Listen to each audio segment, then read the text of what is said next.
Welcome back to another episode of the Tracy Take. Today, Ryan and I are going to be updating our first round rookie QB rankings and see what adjustments have been made based off the information that we have now and seeing their performances against first string competition in the season. But before we get into that, make sure that you subscribe to this channel, hit that notification bell so you can see when we create new content. Like this video, comment on this video, see what your rankings would be and let us know about it. And Ryan, let's get into it. I think we are 6 games into the season. I think only none of the rookies. Trey Lance has had a bye, so we have 5 games of video against him or for him. Trevor Lawrence has a bye this week, I think. Yes, correct. Yes, that is correct. Also, no, wait, I take that back. Zack Wilson also had a bye in week 5 because they played in week 6 because they played in London. Yeah. Man, we're so unprepared for this video. But now we're going to be ranking down. We're going to be ranking the top 5 quarterbacks that were taken in the first round this year. Starting with Trevor Lawrence, going all the way to Mac Jones, and where they rank in our personal opinion on how they have done so far this season. Also, just where we rank them as, I guess, on overall quarterbacks.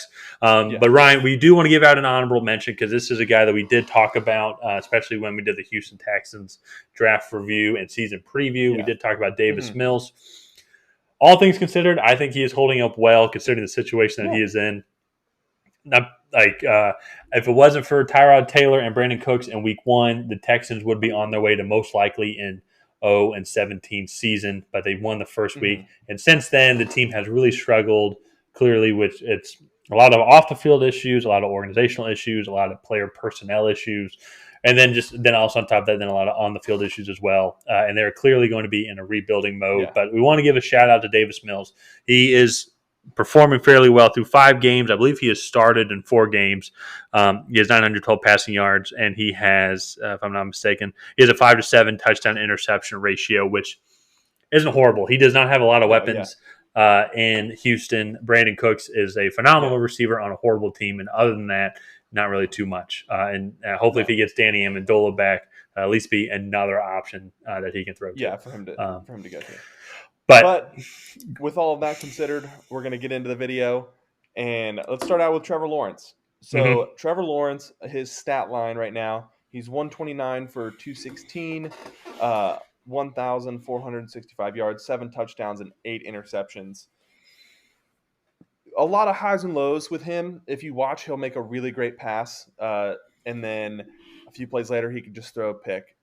And he just looks like a rookie right now. He just looks like a rookie. I'm not concerned about his development at all. I think he is right where he needs to be. And I think he has definitely improved from the beginning of the season. I think he started out with a 3-interception game. Yeah. So with that being considered, I think he's doing pretty well. So yeah. He has. I think has had a good season so far.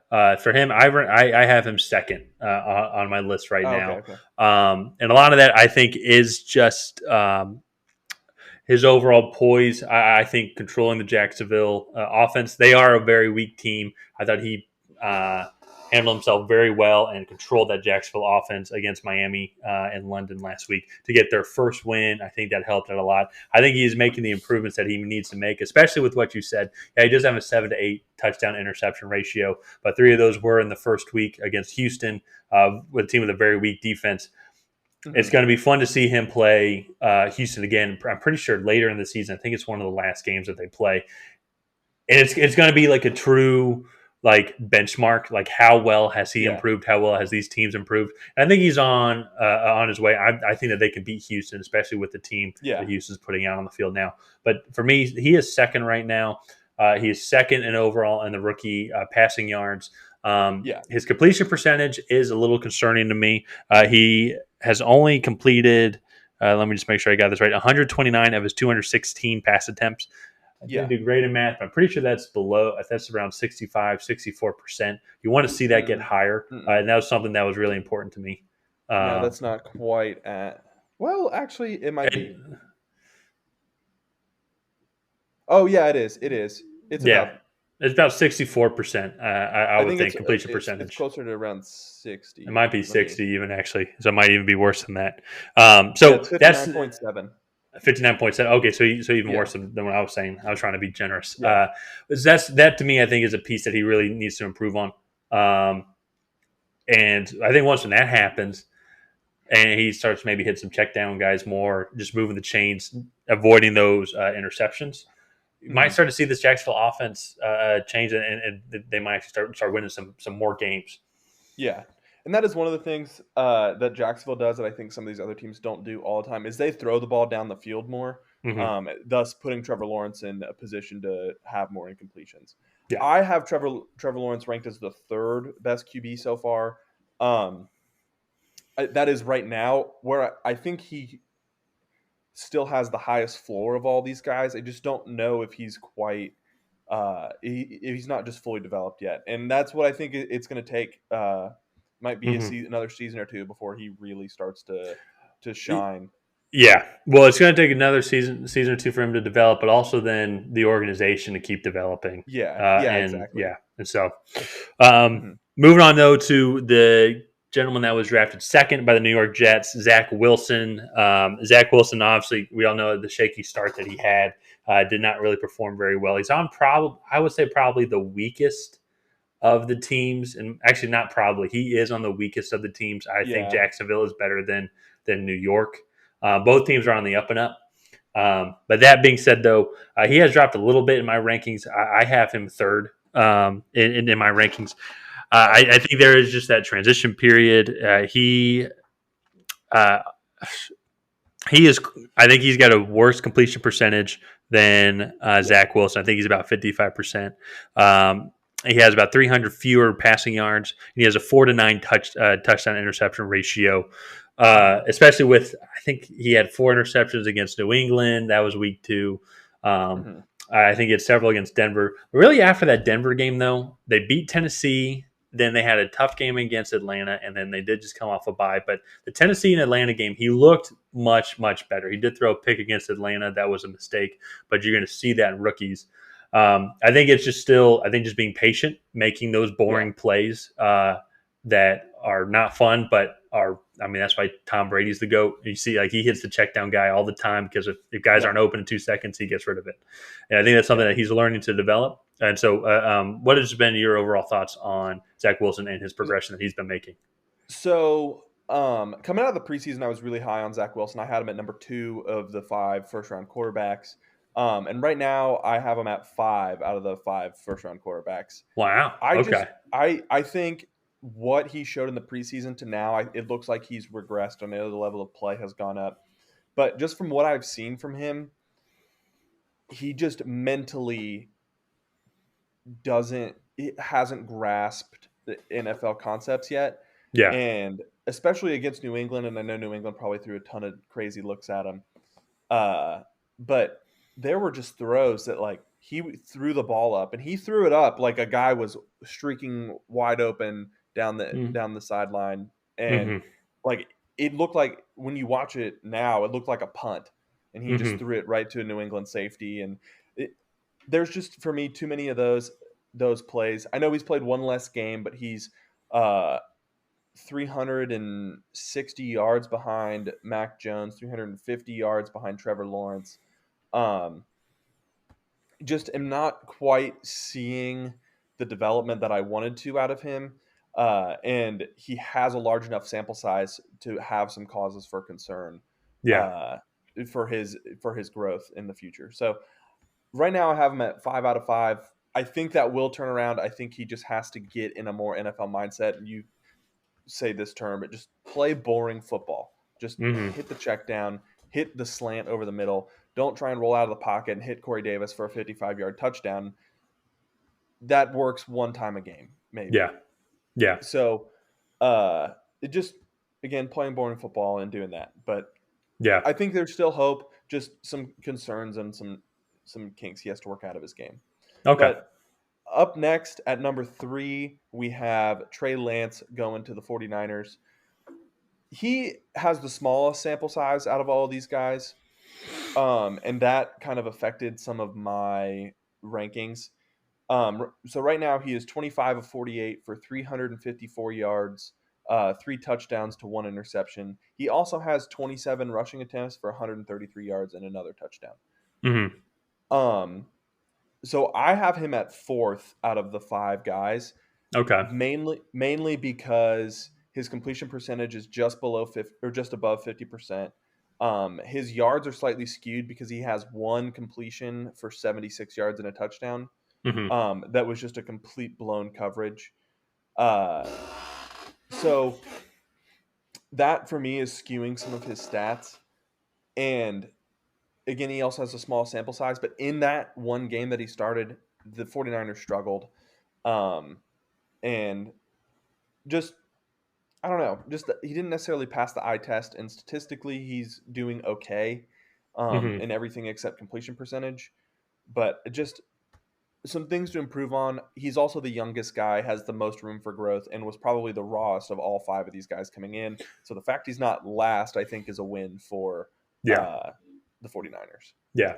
So, yeah, where did you have him at? So I actually have him 5th overall, 5th? and a lot of it I think is just the lack of sample size, but also because even I know we'll get to him next, but even with Justin Fields, he still came in during his little sample size, and I think had better talent. I think Justin Fields was better than Trey Lance, but this could these next couple games that he'll be starting, it could help solidify my position on this, or maybe can move him around a little bit, because a lot of it, I think the value that he can add to that offense, I feel like he can't add too much value to that offense right now. I think you hit the nail on the head. He is just raw right now. He can run the ball, obviously, and they do the run option, and that works when they're switching him and Jimmy G out, because he can throw, so you can't just commit to the run. But he is not going to blow teams away with his arm. I think, like, if you look at, he is just above a 50% completion percentage, and now I know that's with one starting game and then a couple of intermediate or a couple of passes each game over the course of the season so far. But for me right now, I think he's still raw. I also think too, if you're looking at where the team is at right now with him starting, I don't think San Francisco is going to make the playoffs. And when we get to Justin Fields, I'll have my opinion on that. But I think the Bears can still make the playoffs with a team that's on the field. With Trey Lance starting, though, I think it is a huge loss to that team. And now he's going to earn some valuable experience. I think that's going to be great for him, especially moving forward. But right now, though, I think compared to him and Jimmy G, you need to have Jimmy G out on the field. And I know he's hurt, but having Trey Lance out there, I think he's going to make too many rookie mistakes that's going to affect the 49ers. Yeah, no, I 100% agree with that. If the 49ers are going to be successful this season, it is behind Jimmy G leading that offense. So, But up next, Justin Fields. I would love to hear your thoughts on Justin Fields' performance so far. He did come in because Andy Dalton got injured. He was getting a few gadget plays here and there, but I'd love to hear your thoughts on where Justin Fields is at. So Justin Fields, I think, is kind of what we had expected it would be with Justin Fields' start, a very run-heavy team, taking the passing when need be, but not putting him in too many opportunities to make mistakes. I think he has done fine. Still, obviously, some room for improvements. I don't think that the Bears are 3-3 because of Justin Fields. I'll put it this: I think that defense is a really good defense, and I think when they start to play a little bit tougher competition, like they're playing the Buccaneers this week, they just played the Packers last week and couldn't really do much against that team. I think they're going to lose to the Packers and the Vikings. Pretty sure they played the Vikings twice still. They should have lost to the Lions. Yes. They should have lost to the Bengals. They got shellacked by the Browns. Like, they're 3-3, but they could also easily be 1-5 as well. Yeah. And so it's similar to Trey Lance. I think just with Justin Fields, I think he's getting that valuable experience, but he doesn't have the command of the offense. It seems like he's not like everyone comes to the huddle and he's going to be. You feel confident he's going to make the right audibles. He's going to make the right throw. He's going to be accurate with his throws. And as we already mentioned with Zack Wilson, Trevor Lawrence, guys make mistakes. But I feel like with Trevor Lawrence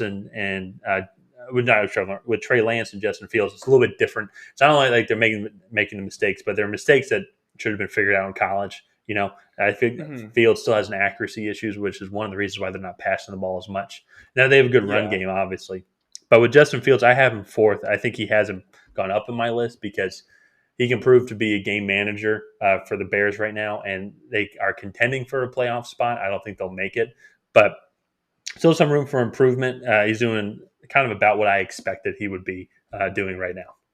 Yeah. So I actually have Justin Fields at number 2 on my list.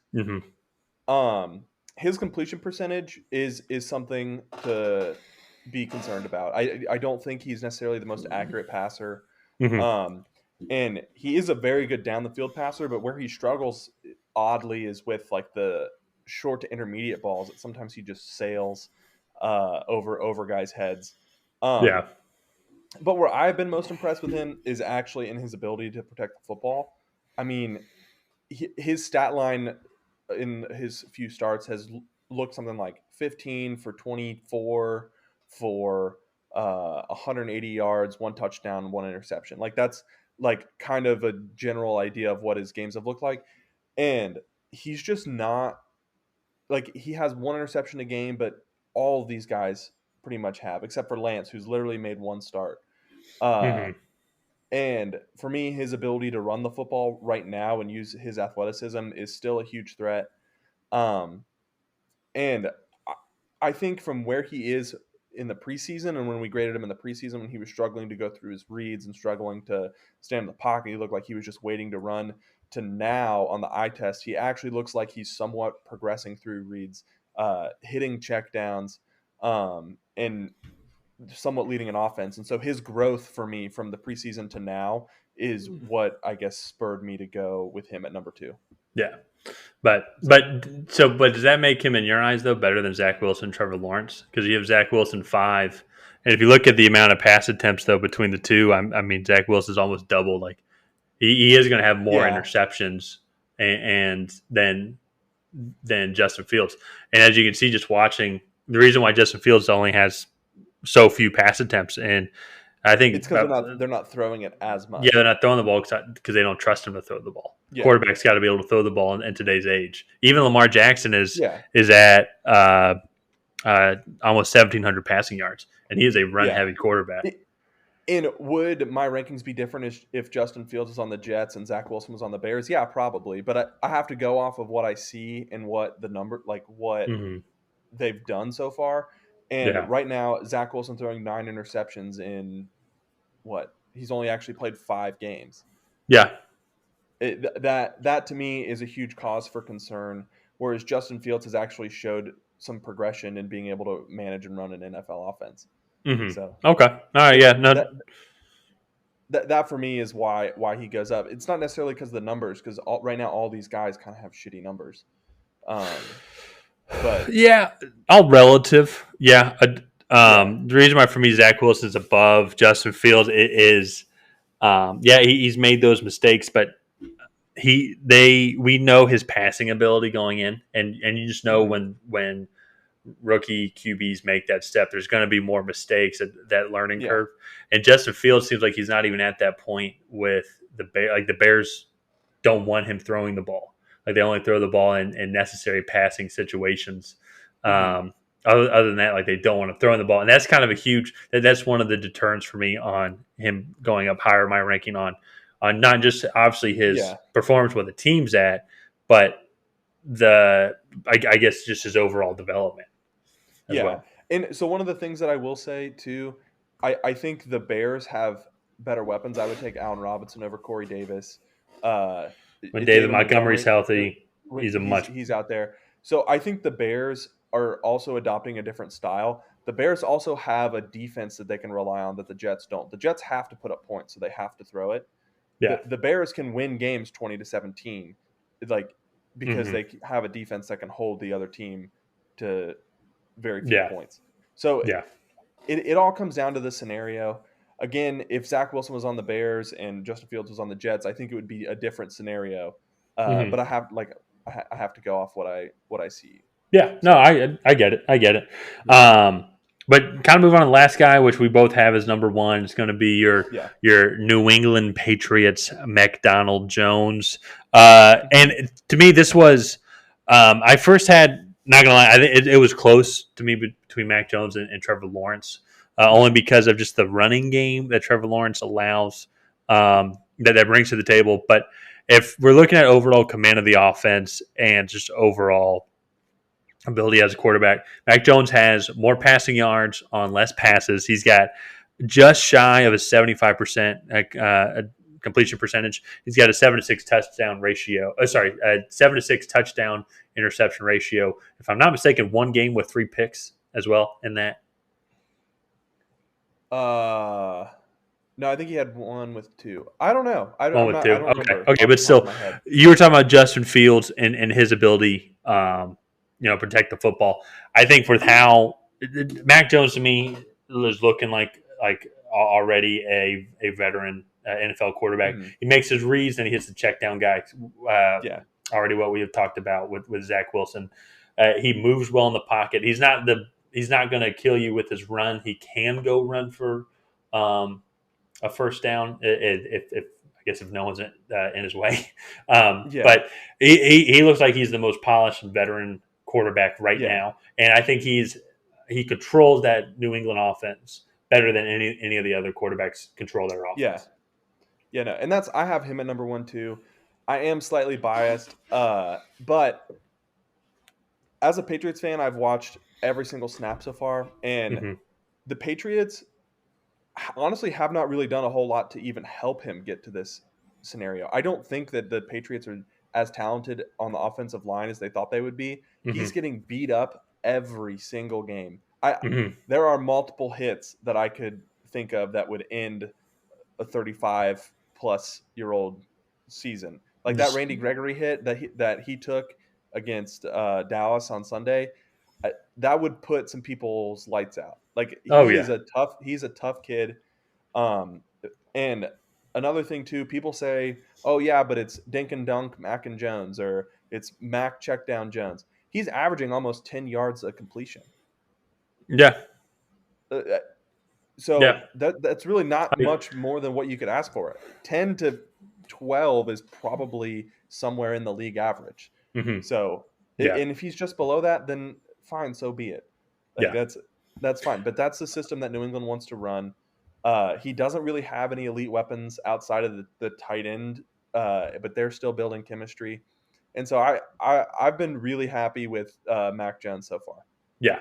Well, and he's the one, and kind of my last thought on why he's my number 1 is like, if you look at all the situations and everything, and then the talent that gets associated with it. Yeah. I mean, maybe Trevor Lawrence or Zack Wilson could take the Patriots to the playoffs, but I mean, this situation, Mac Jones coming in, taking over from day one, and I think that they're a playoff contender. I know we've talked about this in the Patriots. I think I'm much higher on the Patriots than you are. They easily could be 4-2 or shoot 5-1 even at this point in the season. They just had a couple of close losses, but I think the Patriots are the best team to go to the playoff. I think Mac Jones is doing everything he is correctly to get them there. Yeah, I think Trevor Lawrence. Actually, I think all these guys probably have better receivers. And Justin Fields to me has the best defense by a long shot. So I don't think New England will make the playoffs. But I think their offense took a big step forward. We made a whole video about why the New England Patriots are bad. And why you said they're bad. Yeah. Well, I just don't think they're as talented as they need to be. And when you want to win close games and run the football and play defense, you have to have a good defense and have a good offensive line, and they don't really have either. So, but all in all, Mac Jones right now is number 1. I would love to see the Patriots get him some protection and maybe one more weapon. But can't ask for much more out of a rookie right now. And But I think that's going to do it for this episode of the Tracy Take. If you guys have not already, please go ahead and like and subscribe and leave your ranking down in the comments. If you agree with us, let us know. And if you think we're wrong about one of these guys, let us know in the comments.